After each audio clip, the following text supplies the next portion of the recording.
Mísseis israelenses atingiram. O complexo residencial do homem mais poderoso do Irã virou escombros fumegantes em segundos.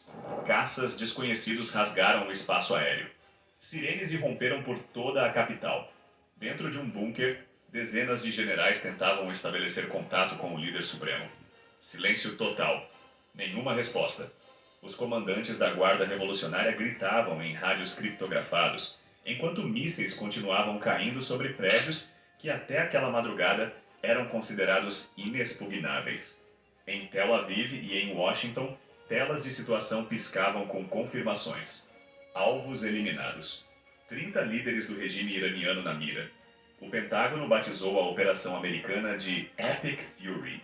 Israel chamou a sua de Operation Lion's Roar. E no centro de tudo isso, uma pergunta que pode redesenhar o Oriente Médio, abalar mercados globais e empurrar o mundo para o conflito mais explosivo desde a Segunda Guerra Mundial. Ali Khamenei, o ayatolá que governou o Irã por 35 anos, está morto? A resposta está neste vídeo. Mas aviso já, o que está se desdobrando vai muito além de um único homem. Saudações, companheiros. O que você acabou de ouvir não é ficção. É o início do redesenho do Oriente Médio. Para não ser pego de surpresa pelas próximas movimentações globais, inscreva-se no canal agora e fique em posição. Às 3 da manhã, horário de Brasília, o presidente Donald Trump gravou um pronunciamento em vídeo declarando o início de operações militares combinadas contra o Irã, citando a necessidade de neutralizar ameaças iminentes do regime de Teherã. Enquanto ele falava, fotografias do complexo de Khamenei já circulavam entre oficiais americanos e israelenses. Imagens de satélite mostraram um complexo reduzido a escombros fumegantes. O ataque não foi improvisado. Fontes de inteligência apontam que Israel monitorava a rotina de Khamenei há semanas, mapeando cada deslocamento, cada reunião, cada janela de vulnerabilidade. A operação foi construída em silêncio absoluto. Quando os primeiros mísseis cruzaram o espaço aéreo iraniano, o regime ainda não sabia que estava sendo completamente decapitado. A pergunta que todo analista de inteligência fazia era a mesma. O homem estava lá quando os mísseis caíram? Uma fonte iraniana afirmou que Khamenei não estava em Teherã e havia sido transferido para um local seguro antes dos ataques. Mas a versão israelense contradiz isso diretamente. 4 fontes da segurança israelense afirmaram que Khamenei foi morto num ataque aéreo contra seu complexo. E o detalhe mais perturbador veio do próprio Netanyahu. Segundo o primeiro-ministro israelense, ele teria sido apresentado a uma fotografia do corpo de Khamenei, recuperado dos escombros. A resposta de Washington veio rápido. Questionado diretamente por jornalistas, Trump disse: "Conversamos com muitas pessoas. Sentimos que essa é uma história correta." Não foi uma confirmação formal, mas tampouco foi uma negação. Num cenário assim, esse tipo de resposta presidencial equivale a uma declaração. O que ninguém esperava era a dimensão da decapitação. O comandante da Guarda Revolucionária, o ministro da Defesa, o conselheiro direto de Khamenei e o chefe do Estado-Maior das Forças Armadas iranianas foram mortos em ataques em Teherã. Em uma só madrugada, a cúpula militar e de segurança do Irã foi completamente destruída. Enquanto isso, nos bastidores, o Irã tentava apresentar uma fachada de controle. O ministro das Relações Exteriores iraniano concedeu uma entrevista afirmando que Khamenei e o presidente Pezeshkian estavam vivos. Até onde eu sei, sim, eles estão vivos. Quase todos os funcionários estão seguros. Mas ao mesmo tempo em que ele falava, o espaço aéreo iraniano estava fechado, ruas de Teherã bloqueadas por forças de segurança. E as televisões estatais transmitiam músicas religiosas em loop. O sinal clássico de que algo grave aconteceu com o regime. O Irã respondeu militarmente. 150 mísseis foram disparados contra Israel. Pelo menos 90 pessoas ficaram feridas, uma delas em estado grave.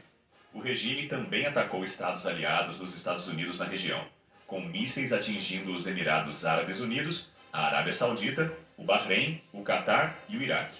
A Arábia Saudita classificou os ataques como agressão brutal. Os sistemas de defesa israelenses trabalharam no limite. Dentro de Israel, alertas soaram de Tel Aviv a Haifa.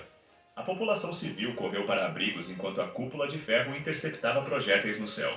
O paralelo histórico é inevitável. Em janeiro de 2020, os Estados Unidos eliminaram o general Qasem Soleimani, o homem mais poderoso da estratégia regional iraniana. Naquela época, o mundo esperou uma guerra total que não veio, ao menos não de forma convencional. O Irã respondeu com mísseis contra bases americanas no Iraque, mas recuou. Desta vez, a escala é radicalmente diferente. Não estamos falando de um general. Estamos falando potencialmente do chefe de Estado Supremo de uma potência regional, do controlador de um programa nuclear avançado e do comandante de uma rede de proxies, que vai do Líbano ao Iêmen, passando pelo Iraque e pela Síria.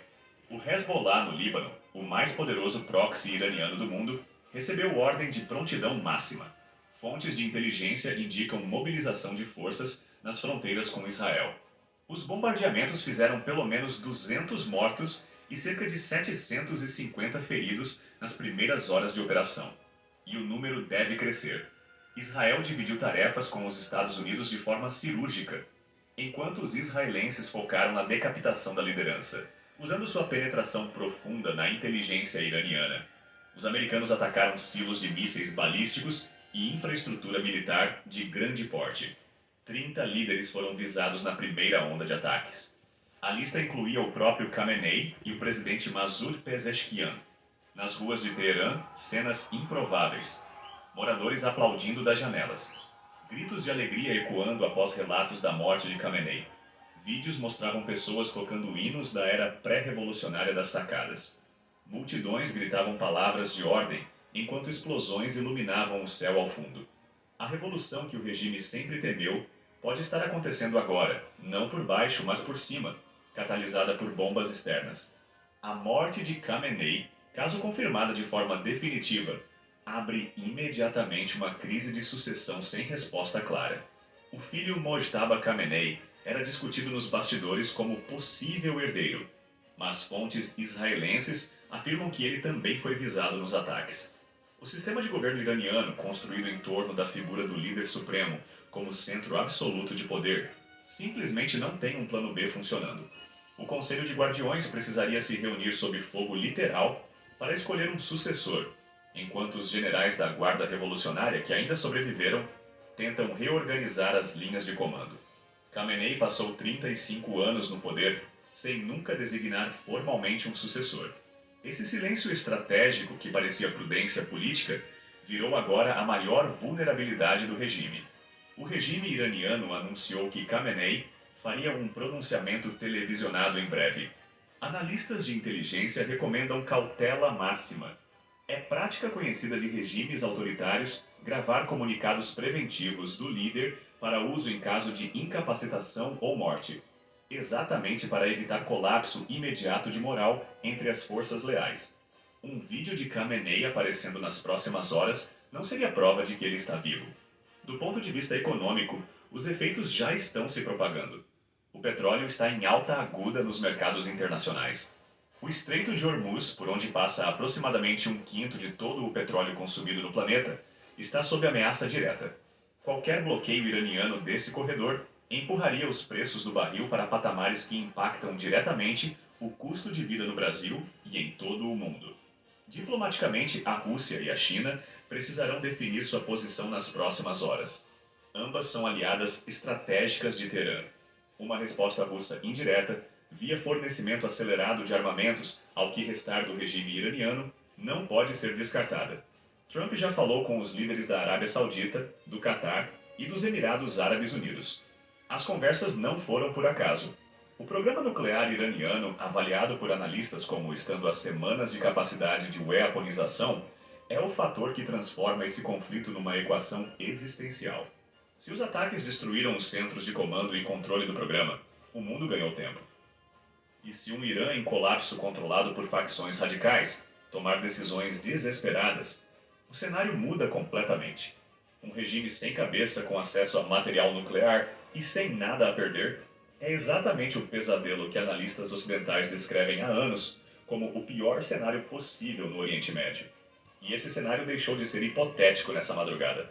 O que devemos observar nas próximas 48 horas é se o Irã consegue apresentar Khamenei com vida de forma verificável, não em vídeo gravado, em aparição com data e hora confirmadas, ao vivo.